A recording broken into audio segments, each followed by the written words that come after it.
Bonjour à tous les amis et bienvenue dans une toute nouvelle vidéo. Pour ceux qui me connaissent pas, je m'appelle Tanguy Perales et je fais des vidéos qui parlent de la cuisine et de tout ce qui va autour. Et aujourd'hui, on se retrouve dans un cadre exceptionnel parce qu'on est dans la ville de Sakai au Japon. La ville de Sakai, c'est quoi? C'est la ville qui culturellement fabrique tous les couteaux japonais. L'histoire de la forge japonaise vient et démarre de cette ville. Et aujourd'hui, qu'est-ce qu'on va faire dans cette vidéo? Eh bien, on va venir forger mon couteau. C'est-à-dire qu'on a découvert un forgeron implanté ici, un forgeron français qui va nous dévoiler toutes ses techniques, qui va nous apprendre à forger un couteau, et ensuite on va aller voir un autre artisan japonais qui lui va nous montrer l'affûtage. Mais tout ça vous le verrez dans la vidéo. Avec moi derrière la caméra il y aura Maï qui sera avec nous et qui va intervenir. Bonjour à tous, je m'appelle Maï.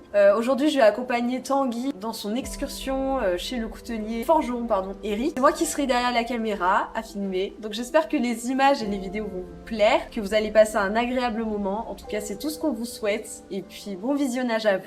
On a aussi préparé beaucoup de questions pour interviewer notre forgeron qui nous raconte son parcours, son histoire. C'est super intéressant. Et comme vous pouvez le voir, dans cette magnifique boîte se trouve le couteau fini. Et ce couteau, j'en suis très fier. Il est magnifique. C'est un couteau somptueux. C'est mon couteau qui coupe le plus, je pense. Et juste à le regarder, on sent sa puissance. On sent qu'il peut trancher. Franchement, c'est un plaisir. Toute cette vidéo, on a des plans de fou malade. Donc je vous laisse regarder tout ça. Surtout, prenez-vous une petite bière, un petit café et passez un bon moment. Allez, c'est parti, début de la vidéo maintenant.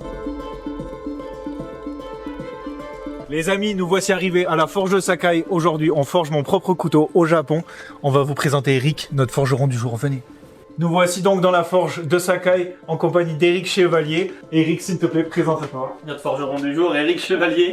Donc je suis français et je suis forgeron ici depuis 13 ans. Je fais des couteaux traditionnels japonais de méthode artisanale. Du coup, j'aimerais bien savoir comment ça va se passer aujourd'hui. Est-ce que tu peux nous expliquer un peu le planning de la journée, toutes les étapes de fabrication du couteau? Et puis voilà. Donc aujourd'hui, on va faire donc de la forge, mais aussi on va voir tout ce que je fais donc, pour me mettre en condition psychologique, donc des prières, on a du ménage, on a des courses à faire, des tas de choses. Donc ce qui va rythmer en gros ma journée de forge au complet. Et ensuite, je vais te forger donc ton couteau. On va avoir pas mal d'étapes de forge. Et normalement, on devrait voir après l'affûtage aussi, après que j'ai fini de forger le couteau. Et comme je te demandais tout à l'heure, normalement, je vais pouvoir forger, mettre quelques coups de marteau sur le couteau. Voilà, si t'as le courage. J'aurai le courage. Pas de souci, ouais. Tu t'apprends un petit peu, tu verras un petit peu les sensations que c'est d'utiliser vraiment des anciens outils artisanaux, parce que je suis un des rares au Japon à faire tout ça à la main. J'ai hâte de commencer et j'espère que vous avez autant hâte que moi. Donc c'est parti.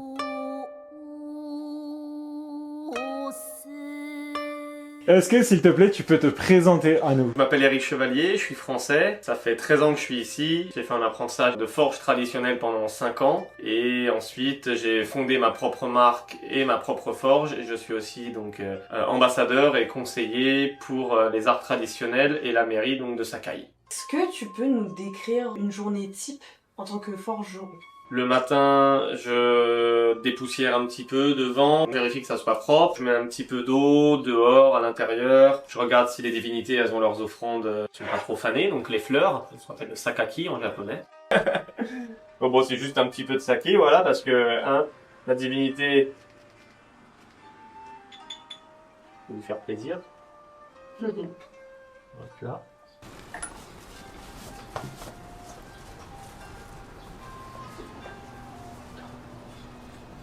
Je fais les prières.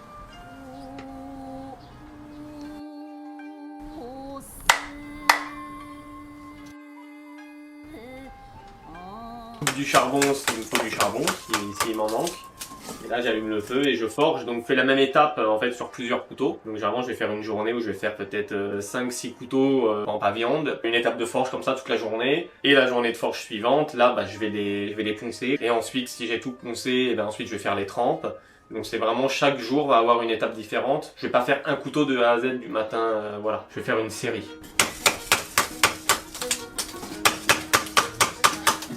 Ça c'est pour une journée? Ouais, une grosse journée, ouais. Si je mets un peu la patate. Ouais.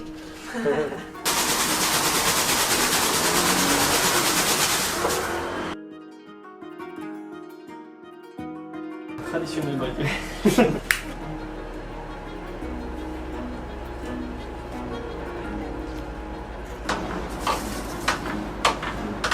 Et celle traditionnelle et celle japonaise. C'est pour souffler la fumée dehors. Ah, exactement, parce que j'ai pas d'aération. Et là, il faut que je monte la température en fait. Donc là, que le charbon freine, c'est bon, il est pris. Hein. Et après, il faut que je rajoute du charbon pour que ça monte suffisamment en température pour pouvoir chauffer le métal. Il faut que j'arrive à chauffer autour des 900 degrés. Et tu nous as dit que ça faisait 13 ans que tu faisais ce métier-là, avant quand t'entends un apprentissage. Est-ce que tu peux justement nous parler de ce parcours-là, de comment t'en es arrivé à faire cet apprentissage et comment ça s'est déroulé? Moi, la forge où j'ai appris, elle s'appelle Sasuke, les 22 générations. Donc c'est une des plus vieilles forges du Japon. Ça existe depuis la période Muromachi, donc c'est à peu près la fin du 15e siècle. Et c'était une forge qui était spécialisée à l'époque dans les sabres, ensuite les fusils, les arquebuses, les mousquets, et ensuite dans les ciseaux, donc les ciseaux de jardinage et de bonsaï. C'est le dernier, pour l'instant c'est le seul à faire dans le monde en fait des ciseaux entièrement à la main, que ce soit la vis, le pas de vis. Tout le processus est fait à la main, il faut une semaine pour faire une seule paire de ciseaux. Il fait du travail d'orfèvrerie, de laque dessus, enfin c'est un mètre très très haut, très poussé. Meilleur ouvrier du Japon, un genre de mof à la japonaise quoi. Dento kogeshi on dit en japonais. Et donc j'ai appris chez lui pendant 5 ans. L'apprentissage traditionnel c'est commence à 7h du matin. On a une journée qui se finit généralement à 17h, 18h. Quand on arrive, on fait le ménage, donc là c'est l'apprenti, fait sa vaisselle, sa lessive, ses courses, suite, l'après-midi, après qu'on ait mangé ensemble, après avoir fait une petite sieste. Je coupais du charbon toute la journée, c'est le soir que je m'entraînais, donc c'est des journées qui se faisaient jusqu'à 18h pour les tâches, on va dire, pas ingrates, mais les tâches pour le maître. Et c'est pendant que je faisais toutes ces tâches que je regardais le maître et que je le voyais forger, et je m'entraînais le soir. Donc généralement jusqu'à 22h. Et ensuite, c'est quand j'avais mon jour de repos par mois, en fait, que j'allais donner des cours de français sur Osaka, où je faisais guide, pour avoir un peu d'argent, pour pouvoir manger mettre du gruyère dans les pâtes. Ça, c'est le sandwich. Du coup, ça va être la base de mon couteau. Eric me l'a préparé avant que je vienne. On va venir travailler dessus toute la journée. On va en sortir une belle lame. Et ça sera du coup mon couteau qui va m'accompagner toute ma vie. On est parti sur du carbone, du coup, c'est ça? Là, celui-là, c'est du carbone. Ah non, pardon, lui, là, celui que j'ai en main, c'est de l'inox au carbone. Ok. C'est mes nouvelles lames, où on n'est que 2 à les faire. Donc, c'est du Ginsan. Donc c'est forgé main et c'est du carbone, mais avec un petit peu de chrome dedans, c'est que ça suffit pour le rendre inoxydable, mais extrêmement tranchant. Aujourd'hui c'est une top. Bon Eric, est-ce que tu peux nous expliquer un peu là, c'est quoi la première étape là? Comment ça part? Là je chauffe ce qu'on appelle la soie. La soie, c'est cette partie-là.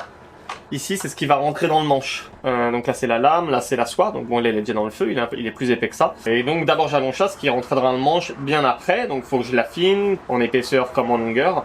Et ensuite, je taperai la lame. La lame, moi, vous remarquerez sur mes couteaux, on a ce qu'on appelle le shinogi. C'est une ligne centrale qui est très prononcée. La plupart des couteaux japonais, en fait, pour le sushi et tout ça, ont cette ligne-là.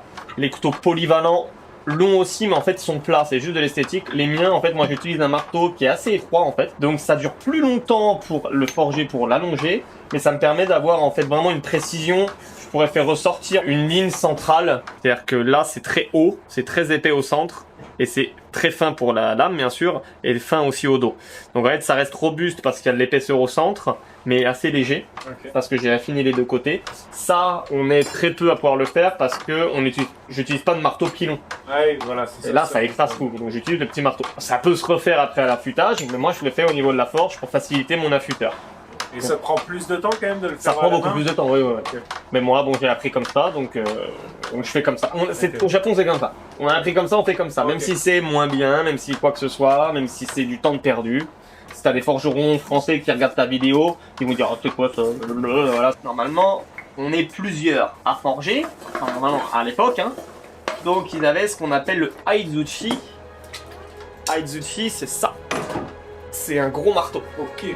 Normalement, il y a le maître qui forge comme ça sur la petite enclume avec un petit marteau. Et normalement, il y a l'apprenti qui vient taper. Et ils sont 1 ou 2, on voit ça dans les démonstrations de forge de sabre souvent. Donc ça permet d'aller vite, ça remplacer le marteau pilon. Maintenant, comme il y a moins d'apprentis, il y a moins de monde pour faire ça, on a un marteau pilon, on peut faire ça au moins tout seul.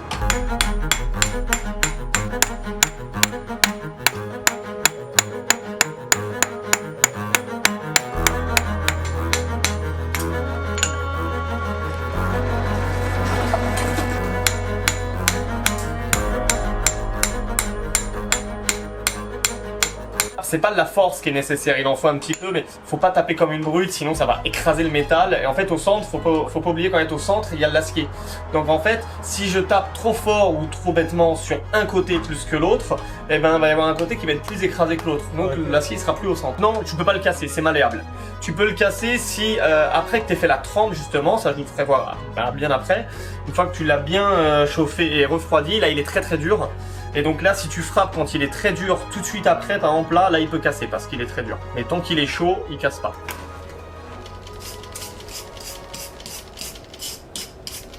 Expatrié français et de venir intégrer en fait un secteur de métier qui est quand même très ancré dans la culture japonaise.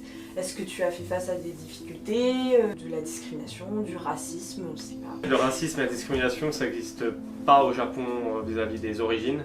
Ça va être par rapport à ce que dégage la personne. Si un japonais dégage une impression de flemmard, qu'il n'a pas envie de travailler, il sera autant discriminé qu'un étranger qui va être flemmard. Du moment qu'on montre qu'on veut faire des efforts, il y a une première chose, il faut montrer qu'on fait des efforts dans la langue. Donc à partir de ce moment-là, il faut qu'on a envie de s'intégrer. Et ensuite, il faut montrer qu'on peut travailler, qu'on peut sacrifier des choses. Donc si on montre qu'on aime ce pays et qu'on s'y adapte, il n'y a aucun souci. Finalement, c'est même plus facile en fait en tant qu'étranger parce que c'est que le japonais a des standards très très hauts.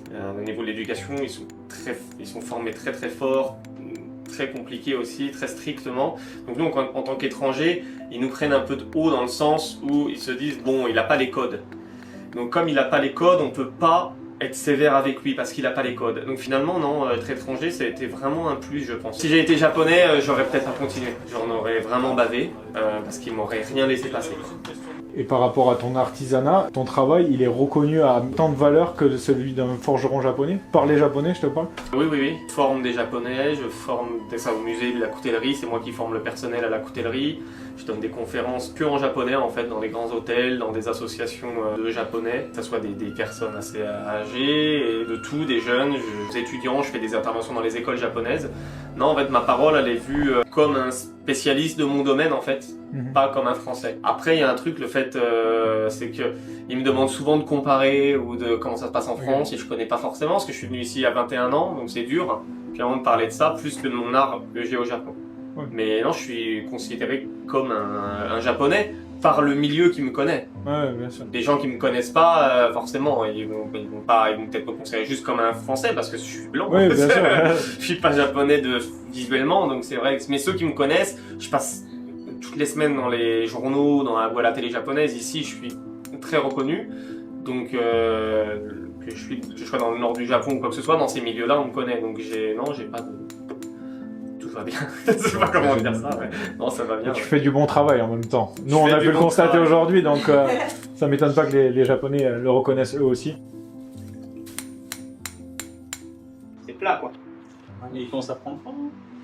Voilà, il est de plus en plus fin. Doucement, mais sûrement. Tu vois, et je vais encore continuer à l'affiner un petit peu. Ouais. Là, j'ai commencé à lui donner une forme en M, c'est-à-dire que la partie au centre, elle est épaisse. Ouais.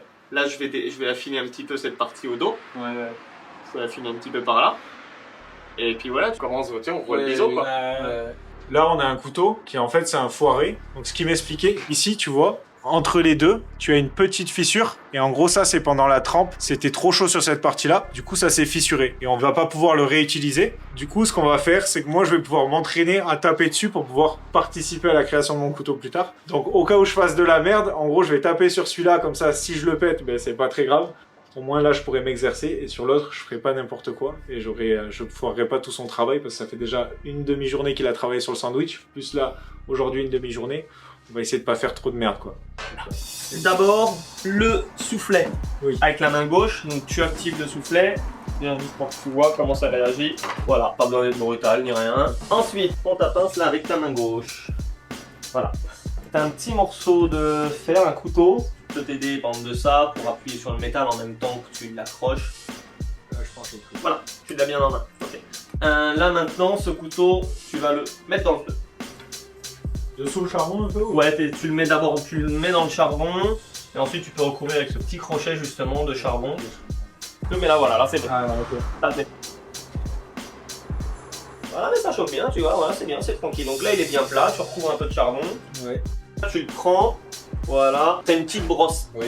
Donc tu enlèves les petites particules dessus. Voilà. Et là, tu prends ton marteau avec la main droite. Ouais. Et là, j'y vais? Ouais, vas-y, prends. Et le ressenti un petit peu. Ouais, je vais là. Tu peux tenir ton marteau un petit peu plus haut pour éviter de te casser le poignet. Voilà.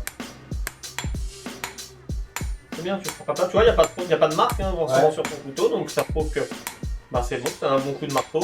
Bah voilà, je pense que tu peux passer sur ton couteau à toi. Ouais. Du coup, là, ce que vous venez de me voir faire, c'était le couteau d'essai. Maintenant que je suis prêt, Eric a dit que je pouvais taper sur la lame qu'il avait forgée pour moi. Donc là, on va passer aux choses sérieuses, c'est celle-là. Je vais essayer de m'appliquer au maximum. Je vais lui donner tout l'amour que j'ai pour ce pays et pour cette culture. C'est parti.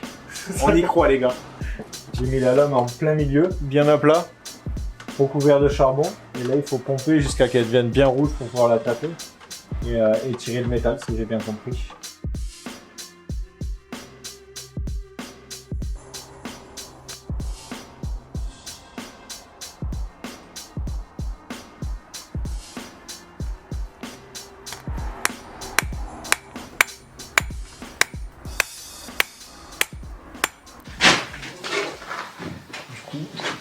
La première phase est finie. On va passer sur une autre étape que j'ai pas très bien compris, mais on est à l'arrière de la forge. Là, Eric va nous expliquer et nous montrer un peu comment ça se passe. Viens. Bon, alors là, voilà, il y a plein de couteaux qui sont en cours. Hein. Là, c'est plein de couteaux qui sont en cours de forge, là, avant que j'emmène chez l'affûteur. Je les ai pas encore trempés, parce que là, des couteaux à légumes, des plus grands couteaux, voilà, il y a plein de trucs. Hein. Là, donc celui-ci, je vais le passer à la ponceuse pour enlever un petit peu donc la surface, la calamine qui est au-dessus, pour lui donner un petit peu plus de finesse. Je vais aussi commencer à faire un tout petit, comment dire, un petit biseau là, justement sur le fil de la lame, juste un peu. Et une fois qu'on aura fait ça, on va passer à la trempe. Ça fait longtemps que maintenant tu es forgeron et on s'est demandé est-ce que tu as déjà fait face à un problème, une situation inattendue et tu as dû y trouver une solution assez rapidement pour y résoudre. Est-ce que tu as un exemple comme ça dans ton parcours qui te vient à l'esprit? C'est une bonne question. En fait, c'est pas un exemple en particulier, mais c'est le fait d'avoir des échanges avec des personnes qui sont pas de ce métier-là au Japon, donc ça soit des non spécialisés japonais ou des étrangers qui ont un savoir-faire ou quoi que ce soit, qui vont finalement me bousculer parce qu'au Japon, on a appris ça, on reste là-dedans. J'ai appris telle tradition, telle manière de faire, je reste là-dedans. Le fait de discuter avec des gens qui vont être plus pointus finalement que moi, parce que je suis très spécialisé au Japon, je peux être vu comme un maître, mais finalement j'ai un moins bon niveau théorique et de plein de choses que certains qui sont en France, qui font ça depuis moins longtemps, et voilà. Donc ça me permet de me bousculer, et donc des fois oui c'est vrai qu'il y a des gens qui sont tout nouveaux, qui s'y connaissent mieux que moi, et donc ça me bouge un peu les fesses quoi. Je suis obligé de me dire, attends, quand même, je suis balèze ici, et en fait il y a plein de trucs que je connais pas. C'est comme tu dis, en fait c'est tous les jours. Je vais voir des artisans, ils vont montrer un truc, je connaissais pas, et donc il n'y a pas une difficulté majeure qui va me venir à l'esprit, et c'est tous les jours un apprentissage, c'est de se dire que tout le monde est différent, tout le monde a un apprentissage différent, et donc c'est à moi de tout comprendre, et même si j'y arrive pas, de savoir qu'il y a d'autres manières de faire. Je suis pas maître de mon domaine, chacun a des techniques différentes, donc ça permet d'apprendre tous les jours. On n'a jamais fini d'apprendre. Jamais. Je voulais te demander combien vous étiez dans la forge. On a constaté que tu étais tout seul, mais est-ce que tu nous as dit que tu étais marié? Ouais. Tu es marié et que tu avais des enfants. Est-ce que avec ta femme participe à tout ça? Est-ce que tu as des collaborateurs ou est-ce que tu travailles vraiment tout seul au quotidien? Je te parle métier de forgeron. Forgeron, non, je suis tout seul. Après, j'ai d'autres maîtres forgerons qui viennent me donner des petits tips, des petites astuces. Ils sont très vieux, ils vont bientôt partir à la retraite, donc ils me donnent des astuces. Après, non, en forge, je suis tout seul, mais par exemple, c'est ma femme qui va me conseiller sur plein de choses. C'est pas ma femme qui va me pousser dans mes retranchements, qui va me dire ça c'est pas bien. Moi, quand j'affûte des couteaux, des fois, elle me fait c'est nul. donc t'as les maîtres qui disent c'est bien, l'autre qui dit c'est nul, et enfin, c'est ta femme quoi, donc ça te fait plus de mal que quelqu'un d'autre. Et après non, elle par exemple, elle va faire les emballages et tout ça, des trucs où je suis très nul, hein. Donc si elle m'aide énormément sur plein de choses, elle fait les calculs, des trucs que je suis mauvais. En forge c'est moi qui touche seulement. Ouais, voilà. Mais après l'aspect global, oui. L'aspect compagnie un peu plus, business. Voilà, mental et tout ça, quand je rentre à la maison, discuter, s'il n'y a pas tout ça, c'est compliqué. Ouais. Être un forgeron, quelque part, c'est être un artiste. C'est joliment dit. C'est joli. Comme tout métier artistique, il peut arriver qu'on soit en manque d'inspiration. Et est-ce que toi aussi, ça t'arrive plus ou moins souvent qu'il y ait aussi ce manque d'inspiration dans ton métier? Non, pas du tout, parce qu'en fait, en japonais, on va dire artisan, donc c'est pas le mot art, on va dire shokunin. Artiste, c'est artisto, après on peut dire bijutsuka. Donc au Japon, en fait, l'artiste, c'est pas un artisan. Et d'ailleurs, c'est un artisan, c'est pas un artiste non plus. Au Japon, il y a beaucoup moins d'imagination. En France, c'est beau. Au Japon aussi, c'est beau, hein, mais il y a l'imagination et les trucs qui vont jaillir comme ça des artisans en France. Au Japon, on n'a pas ça. Donc en fait, j'ai pas du tout de problème d'inspiration. Moi, ce que je fais, c'est toujours les mêmes formes. Après, si, je vais prendre un petit truc, mais c'est pas des changements énormes par rapport à ce qu'un forgeron français aura. Donc je suis plus artisan que artiste et sans le mot vraiment art. Donc j'ai pas ce problème d'inspiration parce que j'ai pas besoin de réfléchir. Je suis une huître.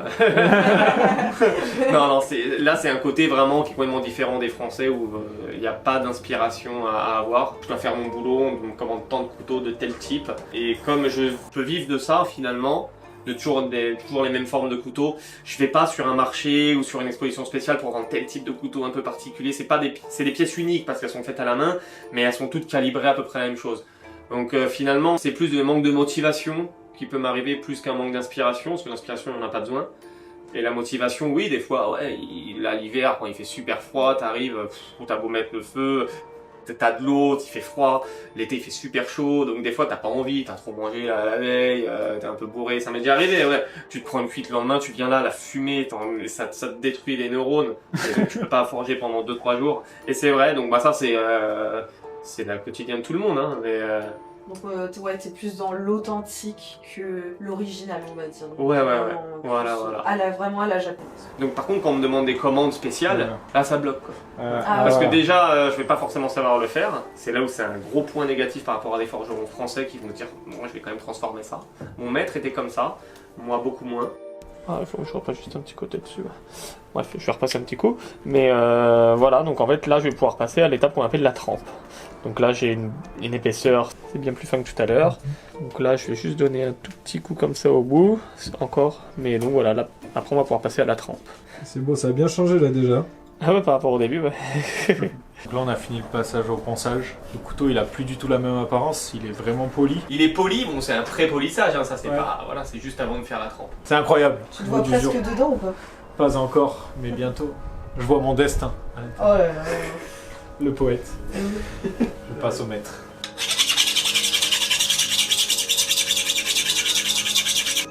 Prends-le en main, tu peux voir avec le jeu de lumière une ligne au centre. C'est le sandwich. Et donc c'est-à-dire qu'on a réussi à le forger en gardant l'acier parfaitement au centre. Ah ouais, c'est vrai qu'on le voit bien. Et donc on voit bien la ligne d'acier au centre, jusqu'au bout en fait. Et ça veut dire que du coup, tout le long de l'affûtage que je l'utiliserai, il sera bien... Et en fait, oui, là, c'est-à-dire qu'en fait, quand on filme comme ça, on voit le gars, il frappe sur de l'acier, oh, c'est bien, c'est joli, et du moment qu'il y a du feu et un morceau de fer, voilà. Mais là, tu vois que l'acier, il est pile au centre, donc ça n'a pas été frappé comme un abruti seulement, frappé de façon à ce que les deux côtés soient identiquement affinés. Quand tu frappes, ça peut se déséquilibrer en fait. Donc là, on a gardé l'acier bien au centre, on va faire la trempe.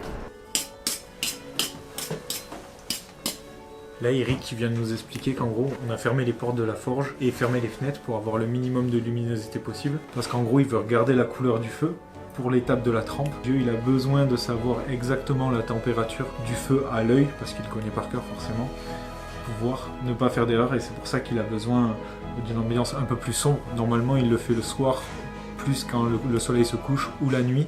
Là, il va le faire maintenant et c'est pour ça qu'on se met un peu dans le sombre. Et c'est marrant parce qu'on se sent obligé de chuchoter. Parce qu'on a envie de voir le maître travailler, on n'a pas envie de le déranger, tu vois. Et en tout cas, on se rejoint pour la suite. D'accord. Hop.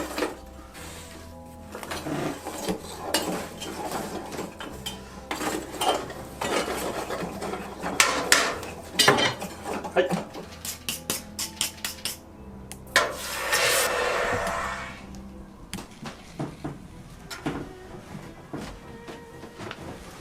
Regardez, elle a pris un côté très très blanc direct.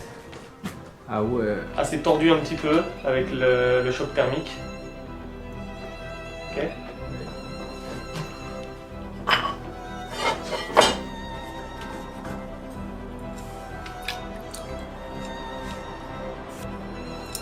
Là c'est une technique secrète, donc vous pouvez la voir mais je n'explique pas.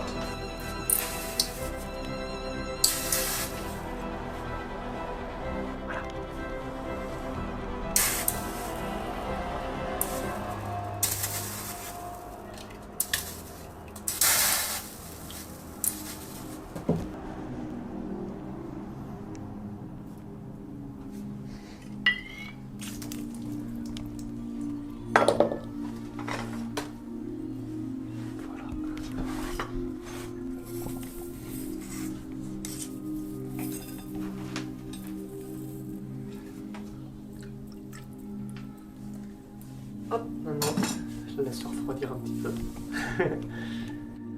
T'avais l'air content quand tu l'as fait. T'as eu un petit sourire, je l'ai vu. C'est une nouvelle technique. Ok. Le plus grand maître forgeron de couteaux japonais m'a enseigné. Lui, ses couteaux, ils se vendent à 3000 €, 2000. Et ici, et quand ça part en Occident, aux États-Unis, chez les collectionneurs, c'est autour de 5000 €. Ok.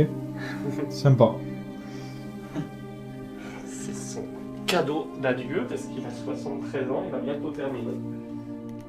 On va attendre un petit peu. Du coup, là, tu nous disais, on est sur le passage à froid. Gros marteau. Et en fait, c'est que là, donc, je l'ai stressé, hein, je l'ai refroidi d'un coup, il s'est durci. Ensuite, je l'ai réchauffé un petit peu, j'ai fait le recuit. Donc, en fait, thermiquement parlant, il en a pris plein la tronche. Hein. Donc là, en fait, je le redétends un petit peu comme de la viande. C'est quand t'as des cuisiniers, c'est comme de la viande. Là, je le redétends un petit peu, quoi. Je lui fais un petit massage. Tu vois, si là où la trempe elle a été trop forte ou autre, il se casserait en deux. Ok. Donc là, c'est bon, là, il est validé, quoi. Ah ouais.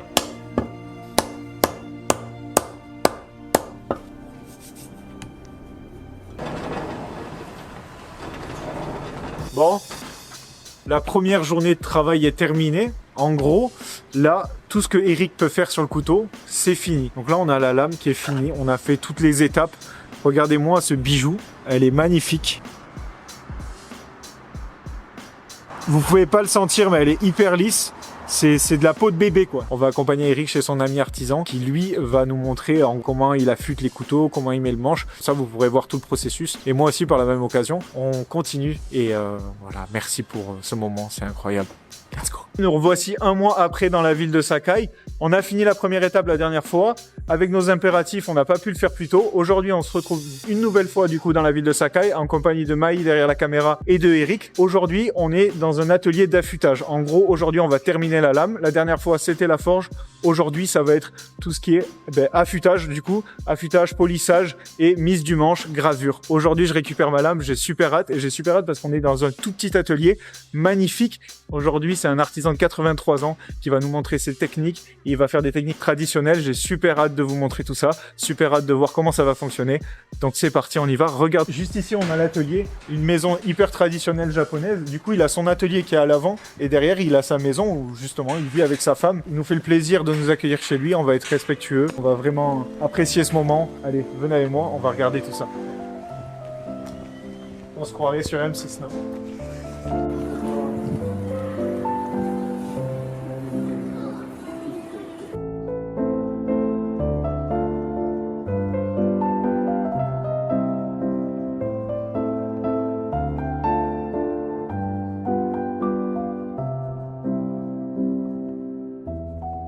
Nous voici donc en compagnie d'Eric, que vous connaissez déjà, vous l'avez vu en début de vidéo, et Nomura-san.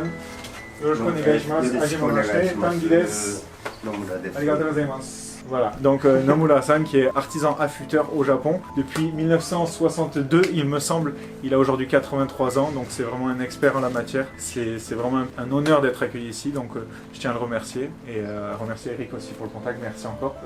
Donc on va vite fait expliquer comment ça va se passer ici, les étapes, et ensuite vous les verrez en images. C'est le logo qui montre que c'est vraiment un maître artisan au Japon. C'est le...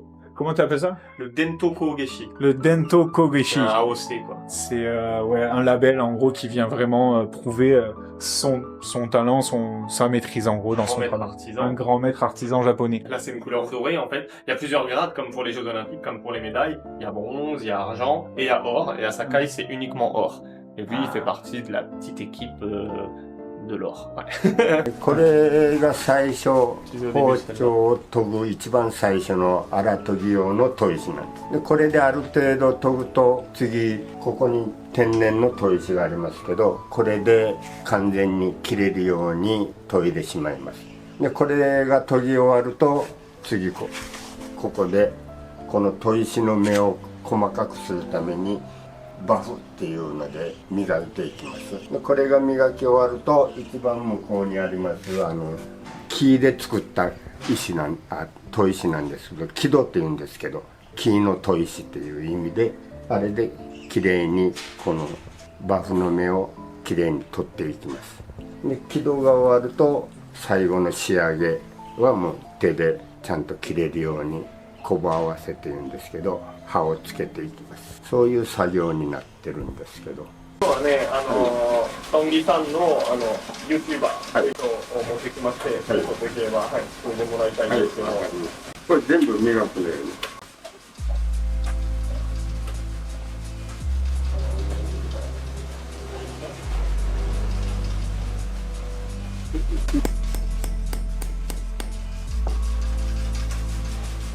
これ磨きますよ、最初。あ、はい、ありがとう。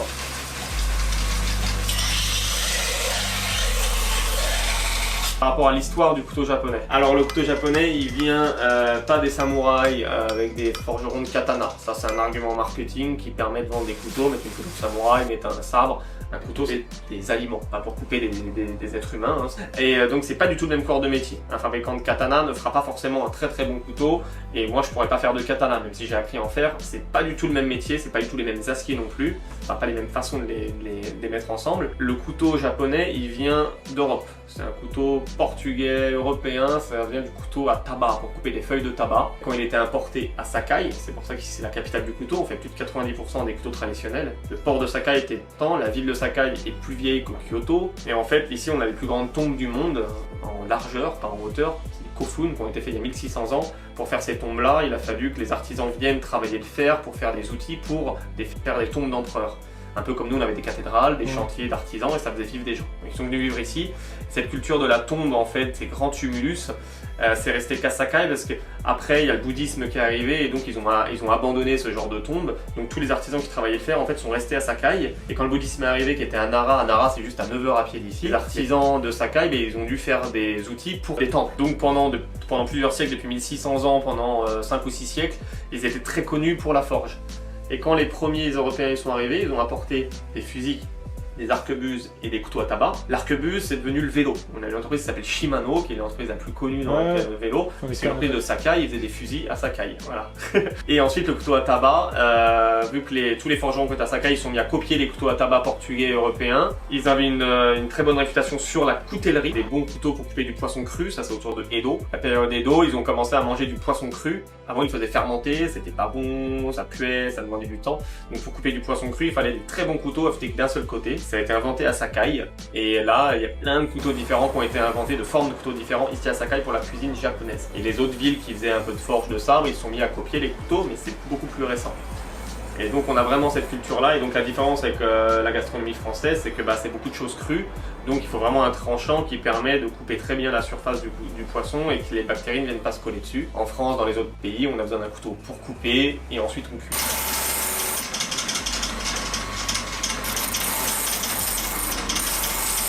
これをこうして桶を作る。それを買ってきて、で、これを、やっぱり堺とかここら辺は酒蔵多かったから、Sakai est bon, il y a beaucoup de fabrication de saké ici. En fait, les taureaux au Japon sont faits en bois de sugi, en bois de cyprès. Ok. Et donc, comme il y avait beaucoup de bois de cyprès, des chutes de bois de cyprès, ils se sont mis à les réutiliser des chutes pour faire des meules en bois comme ça. Ils se sont rendus compte que ça donnait un super aspect au couteau. Ils récupèrent des grandes barres comme ça de bois, ils les découpent, et si vous regardez la meule, en fait, ils viennent des... これをこう丸くここも丸くして、これをここにこう。 これ結構小さくなったでと。小さい。これが一番最初。これがここにこう。あ、じゃあそろそろ多分2年の間に、もうこれもうそのうち買えんとか、そのうちね、もうこう小さくなる。 Il a changé avec toute petite maintenant. これが何個ぐらいかな、50個か60個こうついて。 Et après il met, donc là il la mouille un petit peu, ensuite il va mettre une poudre abrasive dessus.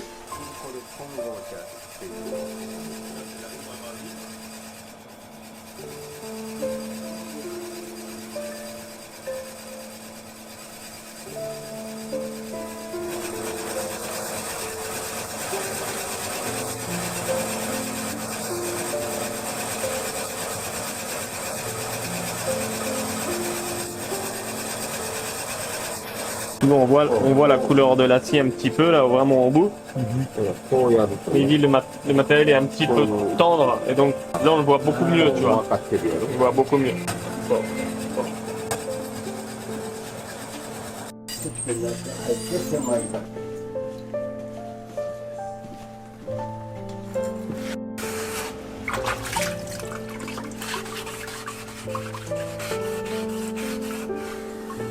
光の具合でこれ Par が rapport à la mer, qui a un côté qui est pas fait encore, et l'autre où on voit vraiment la différence au niveau du fil de lame.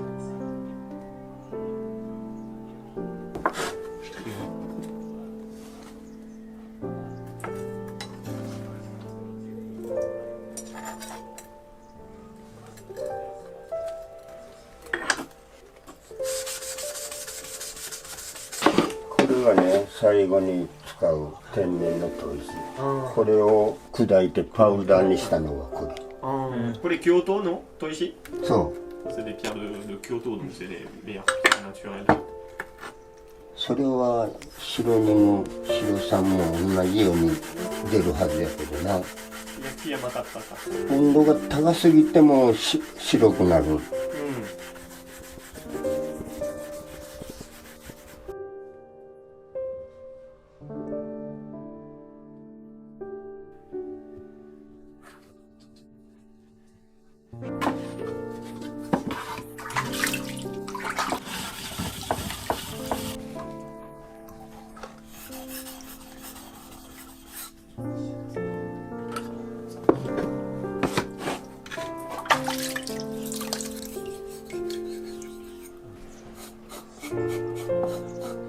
これ皮 皮 Oui, il y a un cheveu qui est parti là. Il y a un cheveu, il est parti avec. Ça coupe. Ok. ちょっと引っかかるとこあるよな Ça coupe. Hein. ここで引っかかる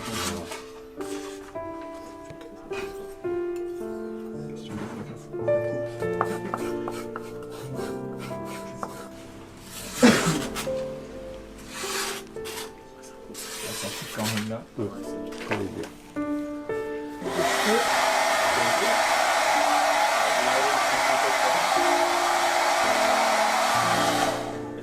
絵すぎる前にビニールつけるかあとつけてるよつけた後に絵つけるうんもう一回ビニール拭き直して絵はありますかうちはね、まあ、このサイズはないけど野村さんありますか今これ何の4寸の4寸5分の木大きいねこの寸法やったら中子がだいぶ大きい大きいね幅も絵付けはちょっと今日は難しいね中子をさんとあかんもんね Tu vois trois couleurs. Couleur naturelle, c'est celle de droite et celle sur le fil de lame. Et la couleur en fait avec la pierre naturelle, c'est celle qu'il a là, là autant. Là par-dessus, maintenant il a mis un tanguy protecteur, ce qu'on appelle du vinyle. Ça permet de protéger un petit peu la lame de l'oxyde et en plus de la rendre jolie. Et ça reste. Non, ça s'en va, mais enfin ça le protège au début, voilà. Je crois qu'il va nous mettre le manche. Bah il va tester. Hein.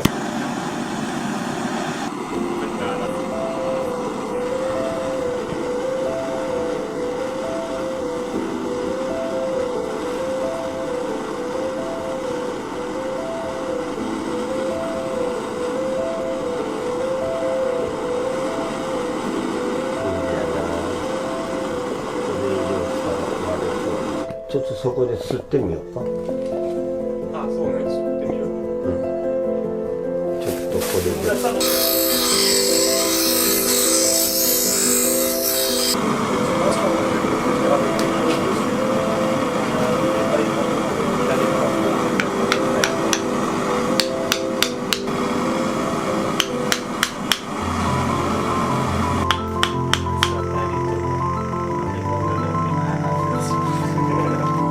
ちょっとでも中子が上向いたな。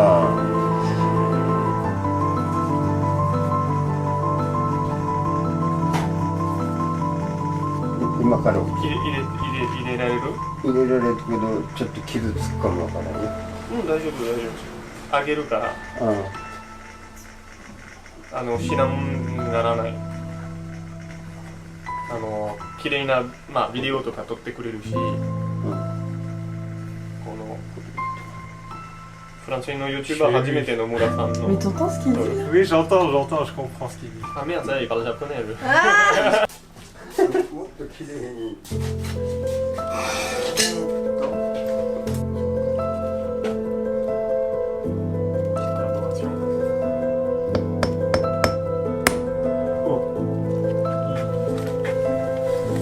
Je mets pas de nom de marque ni rien, je mets juste le logo de Sakai entouré d'un carré.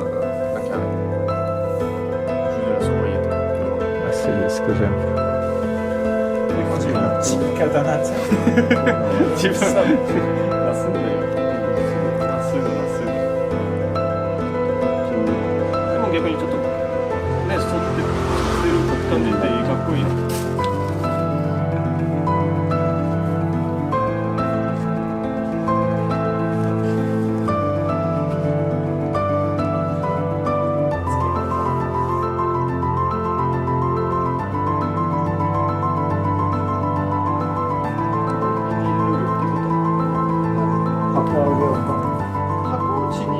ありますか？このうちは箱屋さんのあったら 4.5 の箱があったら。 La dernière étape? Bah oui, en gros, c'est juste que Nomura, en fait, quand il a raccourci un petit peu la soie, là, il m'a dit qu'il avait fait le travail, voilà, il aurait pu faire une finition un petit peu mieux, et donc il y avait un petit écart, donc là, bon, bah, là, il a mis le manche, donc c'est un peu galère à le refaire, là. Mais donc j'essaye d'améliorer un tout petit peu, quoi, ça va pas être foufou, mais voilà. La dernière étape, si tu veux. Pour faire ça. Voilà, il y a plus de vin. Donc là, à la manne. Et puis après, le couteau, il sera à toi, ton lit.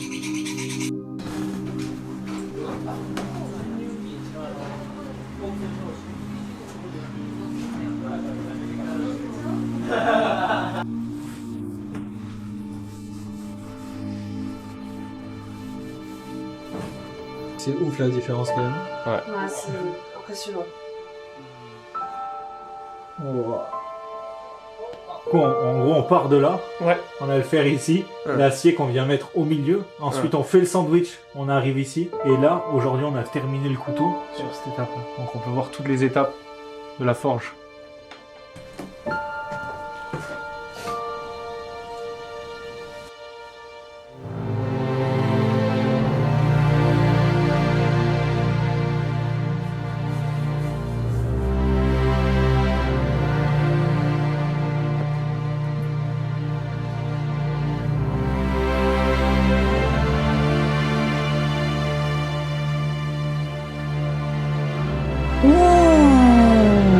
Ça va l'air très très tranchant. Aïe aïe aïe.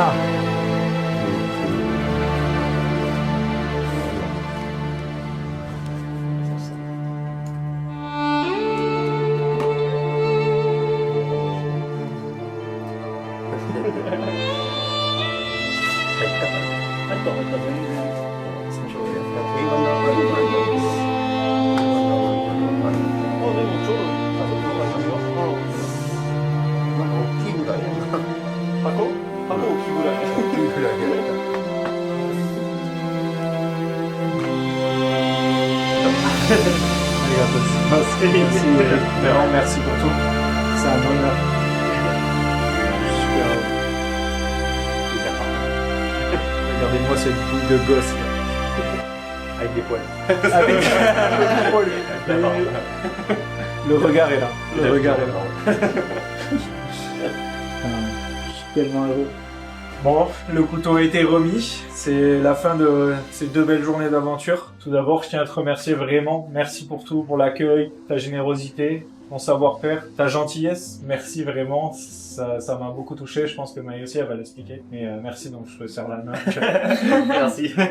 Et merci. Bah pareil, merci de nous avoir accueillis. Merci à toi de m'avoir invité. Encore une fois, je te l'avais déjà dit avant.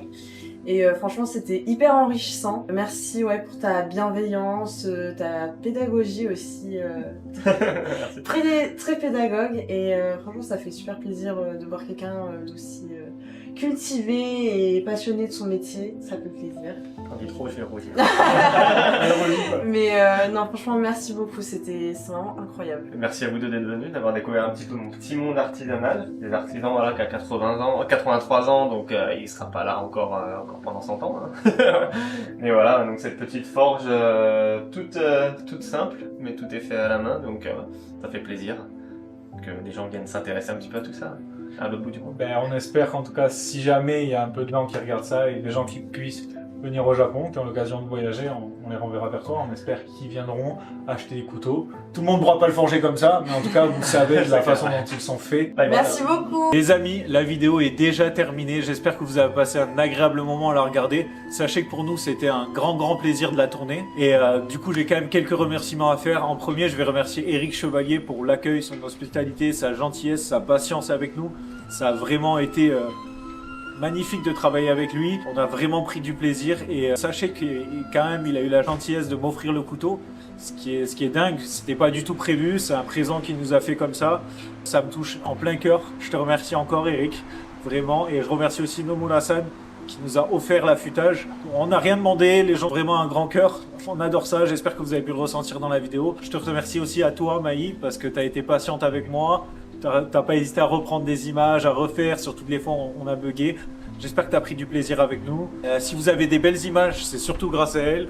Donc voilà, vous pouvez la remercier en commentaire. Et aussi une chose à dire, c'est voilà, c'est des artisans comme ça. Ok, on est au Japon, mais il y en a beaucoup aussi en France. C'est ça qu'il faut valoriser, c'est ça qu'il faut mettre en avant. C'est des gens comme ça qu'il faut aller voir. C'est des métiers qui se perdent et qui sont magnifiques. Et il y a un beau patrimoine. Allons exploiter ceci, prenons du plaisir, achetons des bons produits de qualité, faisons vivre des gens comme ça. Et surtout, l'échange, c'est pas uniquement un échange physique, c'est aussi un échange moral, des valeurs qu'on partage. Et ça, c'est magnifique. Donc, si vous avez kiffé la vidéo, surtout, n'hésitez pas à la partager pour déjà aider, par exemple, un gars comme Eric à vendre encore plus de couteaux, à faire perpétuer ce métier-là et nous aider à nous pour qu'on propose d'autres contenus plus tard. En tout cas, merci beaucoup. On se revoit très vite. Ciao!